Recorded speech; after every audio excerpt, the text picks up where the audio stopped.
We're going to turn now to an exclusive on O.J. Simpson this morning as the fallen athlete tries to secure his freedom now at a parole hearing next week. Some of his accomplices in that Las Vegas robbery that ended up landing him in jail are now speaking out about that night.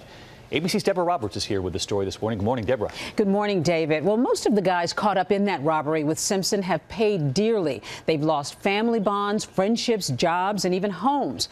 They've rarely spoken at length about this ordeal until now. In fact, one is speaking to us for the very first time about that chaotic night that sent their golfing pal to prison. In less than a week, O.J. Simpson will plead for his freedom. I've not had any incidences, despite all the stories in the tabloids and everything. After a parole hearing 4 years ago where he won a partial victory, he's trying for a full release. Simpson convicted of armed robbery and kidnapping after a botched attempt in 2007 to reclaim his personal memorabilia. I thought I was confronting friends and retrieving my property. I didn't mean to steal anything from anybody, and I didn't know I was doing anything illegal. So I'm sorry. I'm sorry for all of it. Now, some of the men with him that night tell ABC News they have regrets. He asked me, would you go with me to be my security? Sure, I'll go with you. Little did I know that it was going to turn into what it did. I say, so OJ, you know, what if they called the police?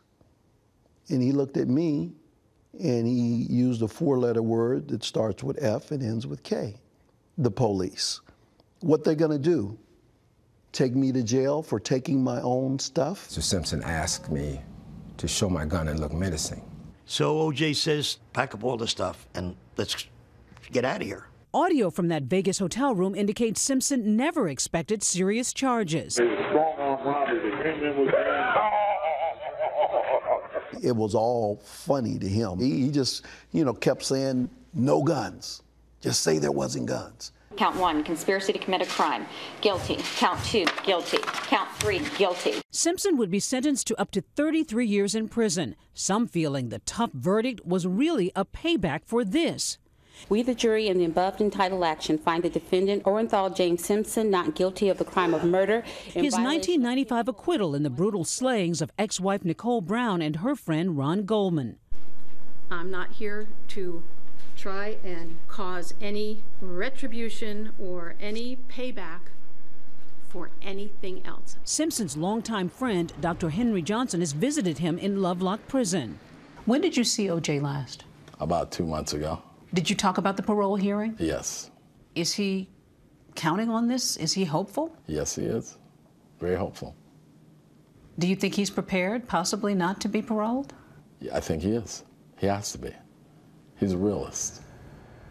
And this morning, we're getting some details about that parole hearing. Officials tell us that O.J. will appear in front of the board via video conference, and a decision could likely come that very same day. Now, people closely watching this case say it's possible that he will indeed be paroled. I mean, some don't know that he was actually already paroled on some of those charges a few years ago. And the word we get, David and Amy, is that he's been a model prisoner at Lovelock. But as you heard, he's prepared not to be paroled just in case. In the meantime, you talk to these men who were part of this robbery. They've got some pretty strong feelings, some anger in this. They do have anger, but interestingly, some of them say they don't want to see O.J. again, but they feel that he has served the time for this particular crime, and most of them seem to feel it is probably likely that he'll be released. But what they think about him getting out of prison, we can tell you a little bit more tonight on 2020. All right, this is incredible reporting. New this week, Deborah. Thanks so much. And as Deborah mentioned, you'll get much more of our exclusive from Deborah Roberts coming up tonight. O.J. Simpson, the special at 2020, 10 p.m. Eastern, right here on ABC. I know that show pretty well. Yeah, you've been there a time or two. Looking forward to it tonight.